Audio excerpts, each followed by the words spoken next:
نحمده ونصلي على رسوله الكريم اما بعد فاعوذ بالله من الشيطان الرجيم بسم الله الرحمن الرحيم رب اشرح لي صدري ويسر لي امري واحلل عقدة من لساني يفقهوا قولي۔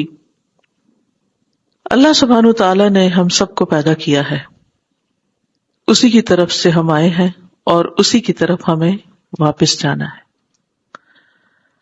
ہم ہر حال میں اس کی طرف پلٹائے جائیں گے، لوٹائے جائیں گے۔ وہ واپسی ہماری جسم اور روح کے ساتھ ہوگی اور ہمارے اعمال ہمارے ساتھ ہوں گے، اچھے یا برے۔ عقل مند وہ ہے کہ جو اس واپسی سے پہلے اس کی تیاری کر لے اور خود اپنے شوق اور محبت کے ساتھ اللہ کی طرف پلٹ آئے۔ ہمیں ہر حال میں اللہ سبحانہ تعالیٰ کی طرف پلٹنے اور لوٹنے کی ضرورت رہتی ہے۔ اے کوتاہی کرنے والے، اے کمی کرنے والے، یعنی اللہ کے حق میں تم کب توبہ کرو گے؟ تو تاب یتوب کا مطلب ہوتا ہے لوٹنا، پلٹنا۔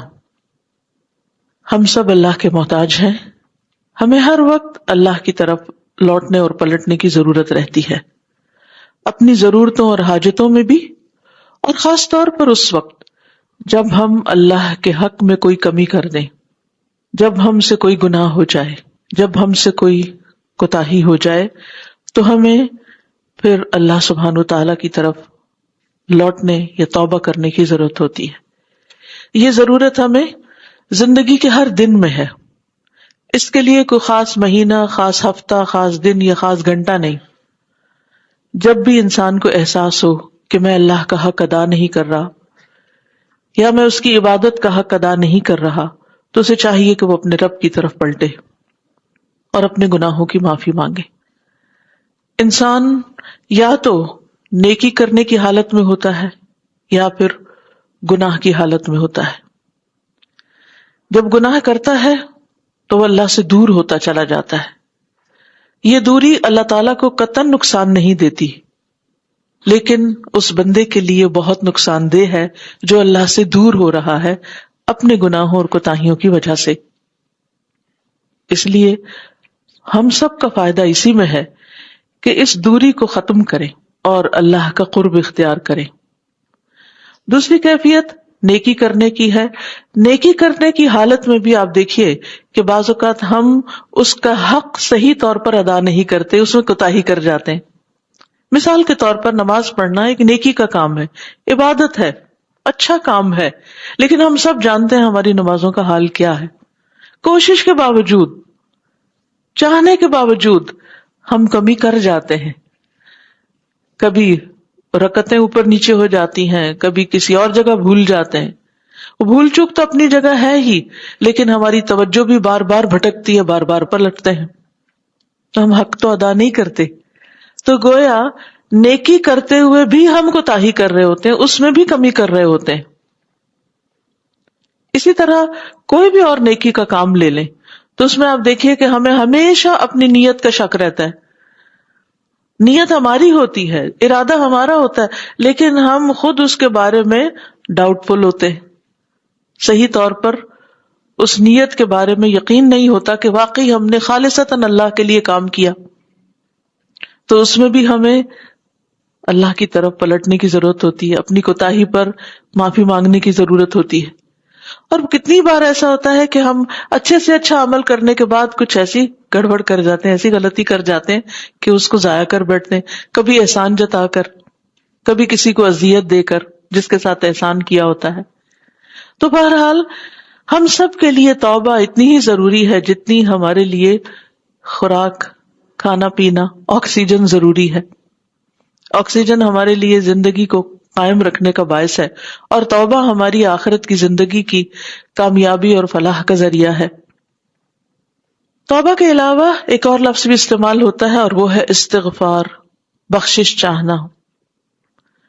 توبہ ہے پلٹنا، اللہ کی طرف رجوع کرنا، اور استغفار ہے اللہ سے اس بات کی دعا کرنا، ریکویسٹ کرنا کہ اللہ ہمارے گناہوں پر پردہ ڈال دے، ہم سے حساب نہ لے، ہم سے ناراض نہ ہو۔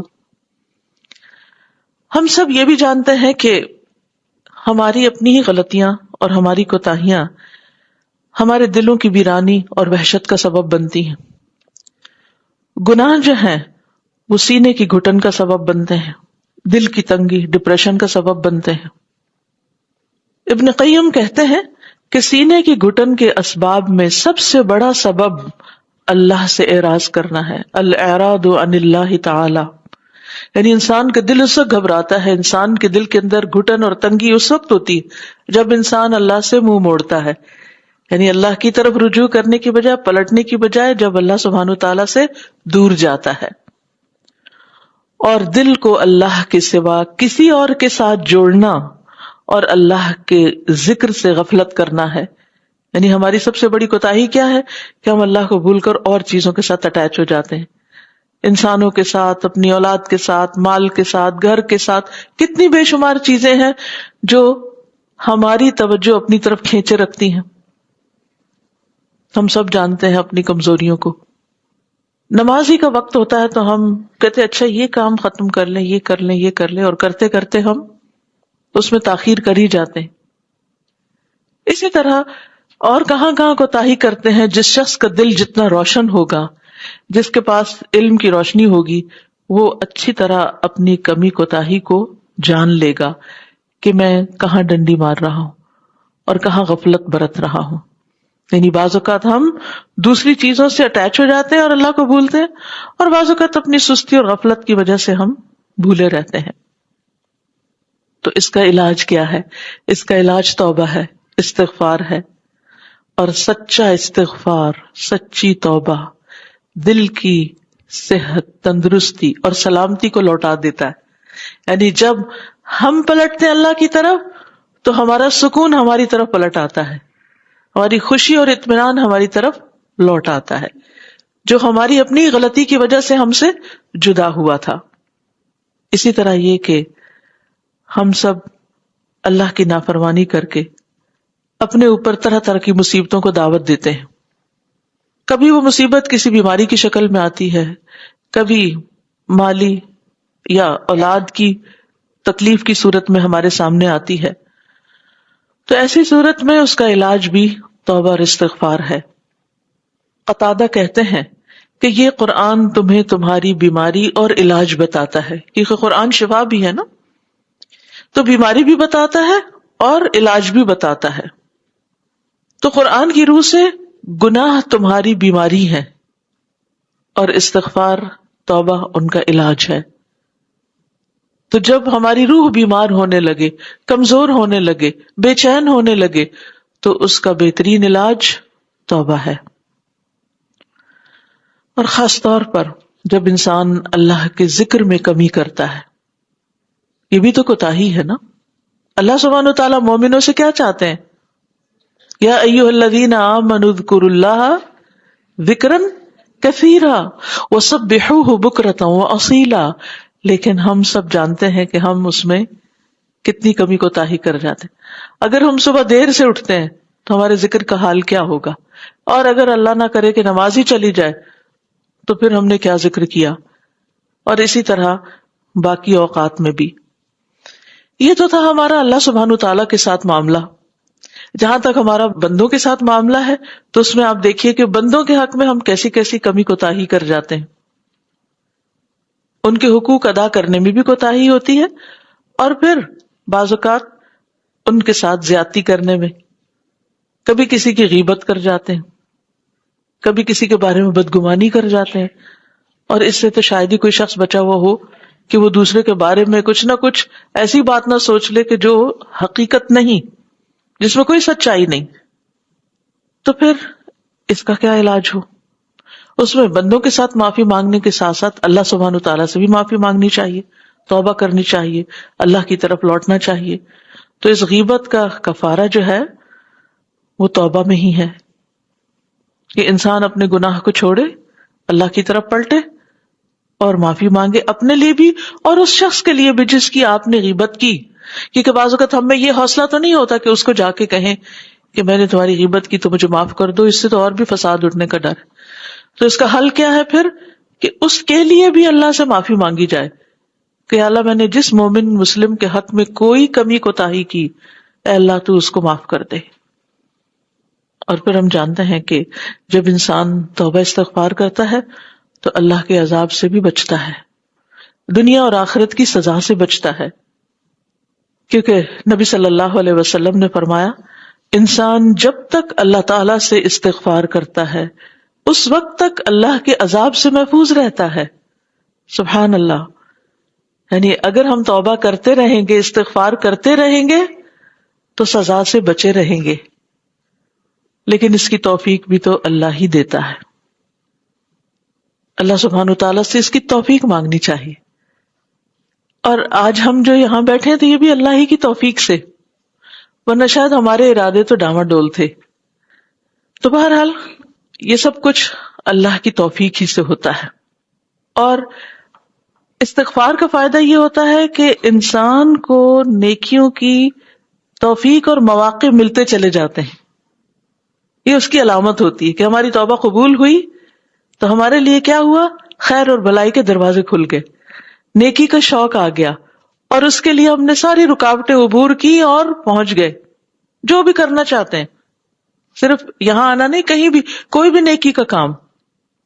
حسن بصری کہتے ہیں اگر تم رات کے قیام اور دن کو روزہ رکھنے پر قدرت نہیں رکھتے تو جان لو کہ تم محروم ہو، خطاؤں اور گناہوں نے تمہارا دل جکڑ رکھا ہے، اسی لیے تمہارا دل ہی نہیں کھلتا کہ تم ان نیکیوں کا حوصلہ کرو، کیونکہ کسی بھی نیکی کے کرنے کے لیے ایک حوصلہ چاہیے ہوتا، ایک ہمت چاہیے ہوتی، ورنہ شیطان تو انسان کو ڈراتا ہی رہتا ہے، تم نہیں کر سکتی، تم بہت کمزور ہو، تمہارے بہت کام ہے، تمہاری بڑی مصروفیات ہیں۔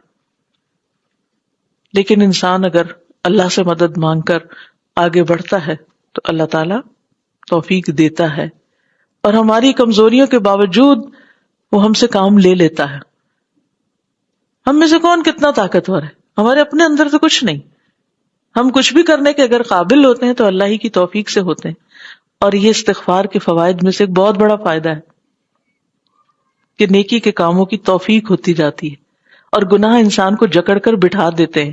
سارے وسائل ہوتے ہوئے، اچھی سے اچھی گاڑی ہوتے ہوئے، اچھے سے اچھے آرام دہ بستر ہوتے ہوئے، نہ ہماری تھکاوٹ اترتی ہے، نہ ہم نیکی کے کاموں کے لیے نکل پاتے ہیں، اور نہ ہی ہم وہ کر پاتے ہیں جو ہم کبھی کرنا بھی چاہتے ہیں، جو ہماری تمنا اور آرزو ہے۔ کبھی سوچا کہ کیا چیز رکاوٹ بنی ہوئی، کس چیز نے میرے راستے باندھے ہوئے ہیں؟ یہ ہماری اپنی غلطیاں اور کوتاہیاں ہوتی ہیں جن کو ہم ماننے کو تیار نہیں ہوتے، لیکن اگر ہم سچے دل سے استغفار کریں تو یہ سارے بندھن کٹ جاتے ہیں، ٹوٹ جاتے ہیں، اور انسان اپنی منزل تک پہنچ جاتا ہے۔ تو استغفار جو ہے یہ اللہ کی رحمت پانے کا ذریعہ بھی ہے۔ لولا تستغفرون اللہ لعلکم ترحمون، تم اللہ سے استغفار کیوں نہیں کرتے تاکہ تم پر رحم کیا جائے، یعنی اس سے اللہ کی رحمتیں آتی ہیں، بخشش آتی ہے۔ فَقُلْتُ اسْتَغْفِرُوا رَبَّكُمْ إِنَّهُ كَانَ غَفَّارًا، اور کہا کہ اپنے رب سے بخشش مانگو، بلا شبہ وہ بہت معاف کرنے والا ہے، بخش دے گا تمہیں۔ کبھی بھی اپنے دل میں یہ نہ سوچو کہ تمہاری معافی نہیں ہو سکتی، یہ تمہاری معافی کب ہوگی، شاید اللہ مجھے معاف نہ کرے۔ نہیں، اللہ سبحانہ وتعالیٰ ہر ایک کو معاف کرتا ہے، اور خصوصاً اگر تہجد کے وقت کوئی معافی مانگتا ہے۔ ویسے تو دن بھر بھی جب بھی کوئی معافی مانگے، لیکن رات کے وقت، خاص طور پر رات کے پچھلے پہر میں استغفار زیادہ قبول ہوتی ہے۔ رسول اللہ صلی اللہ علیہ وسلم نے فرمایا جب آدھی رات یا رات کا 2/3 حصہ گزر جاتا ہے تو اللہ تعالیٰ آسمان دنیا کی طرف نزول فرماتا ہے اور فرماتا ہے کہ کیا ہے کوئی سوال کرنے والا کہ اسے عطا کیا جائے، کیا ہے کوئی دعا کرنے والا کہ اس کی دعا قبول کی جائے، کیا ہے کوئی مغفرت مانگنے والا کہ اسے بخش دیا جائے، یہاں تک کہ صبح ہو جاتی ہے۔ اس لیے اگر کوئی بھی کام رکا ہوا ہے، کہیں بھی کوئی چیز پریشانی کا باعث بنی ہوئی ہے، کوئی مسئلہ ہے جو حل نہیں ہو پا رہا، تو یہ وقت ہے اللہ سے مانگنے کا۔ اللہ سبحانہ وتعالیٰ خود پکارتے ہے کوئی جو مانگے تو میں اس کو دوں، تو مانگنے والے اس وقت اٹھ جایا کریں۔ پھر آپ دیکھیے کہ دنیا کی اور نعمتیں اور رحمتیں بھی اس سے ملتی ہیں۔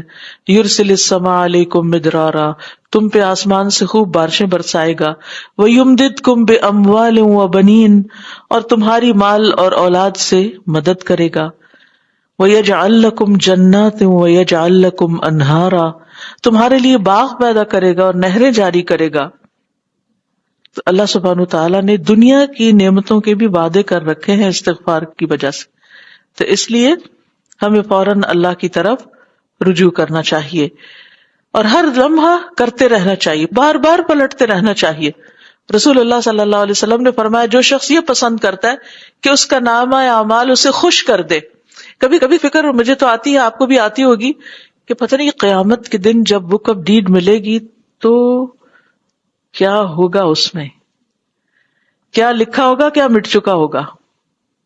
کچھ چیزیں ایسی ہیں جو ہم کرتے جاتے ہیں اور ہمیں احساس ہی نہیں، اور وہ وہاں ایک ایک چیز لکھی جا رہی، کل صغیر و کبیر مستطر، اور چھوٹا بڑا سب نوٹ ہو رہا ہے. اور ہم ایسے بے دھیانی اور غفلت میں کیے جاتے ہیں، ہمیں خود بھی نہیں پتا ہوتا کہ اچھا یہ ہم نے کیا، اپنا ہی کیا کر کے بھول جاتے ہیں. اور کچھ نیکیاں ایسی ہیں کہ جن کے کرنے کے بعد ہم کچھ ایسے غلط کام کرتے ہیں کہ جو ان کو مٹاتی چلی جا رہی، جیسے شرک ہے یا غیبت ہے یا کچھ ایسی چیزیں، بندوں کے حقوق میں کمی. تو اس لیے بہت ضروری ہے کہ انسان اللہ کی طرف بار بار پلٹتا رہے اور اپنے نامہ اعمال کو خوبصورت بنائے، کیونکہ جب انسان توبہ کرتا ہے، استغفار کرتا ہے، تو وہ اس کے گناہوں کو مٹا دیتا ہے. یعنی گویا ایسے پارٹس جو آپ دیکھنا نہیں چاہتے وہ صاف ہونا شروع ہو جاتے ہیں، کلینزنگ ہونی شروع ہو جاتی ہے ان کی، اور جو چیزیں آپ کو اچھی لگتی ہیں وہ اس میں نمایاں ہونے لگتی ہیں. تو حدیث میں آتا ہے من احب ان تسرہ صحیفتہ، جس کو یہ پسند ہے کہ اس کا نامہ اعمال اس کو خوش کر دے، فیکثر فیہا من الاستغفار، تو چاہیے کہ اس میں وہ استغفار کی کثرت کر دے. استغفار نہ صرف یہ کہ اپنے لیے فائدہ دیتی ہے بلکہ دوسروں کے لیے بھی، خصوصاً ماں باپ کے لیے. اسی لیے قرآن مجید میں آتا ہے ربنا اغفر لی ولوالدی وللمؤمنین یوم یقوم الحساب. تو یہ دعا اتنی جامع دعا ہے، شعور کے ساتھ پڑھنی چاہیے کہ اللہ مجھے بھی بخش دے، میرے والدین کو بھی بخش دے، اور سارے مومنوں کو بخش دے. بعض اوقات ہم ماں باپ کے لیے کچھ نہیں کر پاتے، خصوصاً خواتین بہت کچھ کرنا چاہتے ہیں لیکن اپنی مجبوریوں کے باعث کر نہیں پاتے. تو بہترین تحفہ جو ہم ان کو دے سکتے ہیں اور ان کی تکلیفیں اور دکھ دور کرنے کا ذریعہ جو چیز بن سکتی ہے وہ ہماری استغفار ہے. اگر وہ زندہ ہے تب بھی، اور اگر فوت ہو چکے ہیں تب بھی. زندہ کیسے؟ کہ اگر بیمار ہے، دکھی ہے، تکلیف میں ہے، تو آپ کا ان کے لیے استغفار کرنا ان کے لیے بھی تکلیفوں کو دور کرنے کا ذریعہ بنے گا. اور اگر وہ فوت ہو چکے ہیں تو اس صورت میں حدیث میں آتا ہے، مسند احمد کی روایت ہے، یہ اللہ عز و جل جنت میں ایک نیک آدمی کے درجات کو بلند کرتا ہے، تو وہ پوچھتا ہے اے میرے رب، میرے یہ درجات کہاں سے آئے؟ تو وہ فرماتا ہے کہ تیرے حق میں تیری اولاد کے استغفار کی وجہ سے. یعنی یہ توبہ اور استغفار ایسی چیز ہے کہ بندے کو دنیا میں بھی فائدہ دیتی اور مرنے کے بعد بھی، اپنے لیے بھی اور والدین کے لیے بھی ان کے درجات بلند کرنے کا ذریعہ بنتی ہے. تو اللہ سبحانہ تعالیٰ سے دعا ہے کہ وہ ہمیں اس کی توفیق عطا فرمائے. ہم میں سے ہر ایک کو ہر وقت یا شکر کی ضرورت ہوتی ہے یا پھر استغفار کی ضرورت ہوتی ہے. کبھی ہم اچھے کام کرتے ہیں تو اس پر ہمیں شکر کرنا چاہیے کہ اللہ نے ہمیں توفیق دی. مثلا آج ہم یہاں بیٹھے ہیں اور ہم یہ سب سیکھ رہے ہیں، اس پر اللہ کا شکر ہے کہ اللہ نے توفیق دے دی کہ ہم پہنچ گئے. اور پھر کوئی کمی کوتاہی ہو تو اس پر استغفار کہ اللہ تعالی ہمیں معاف کر دے. ہم کوئی ایسا کام نہ کریں جو اللہ کی ناراضگی کا باعث ہو. سبحانک اللہم و بحمدک، اشہد ان لا الہ الا انت، استغفرک و اتوب الیک. السلام علیکم و رحمۃ اللہ وبرکاتہ.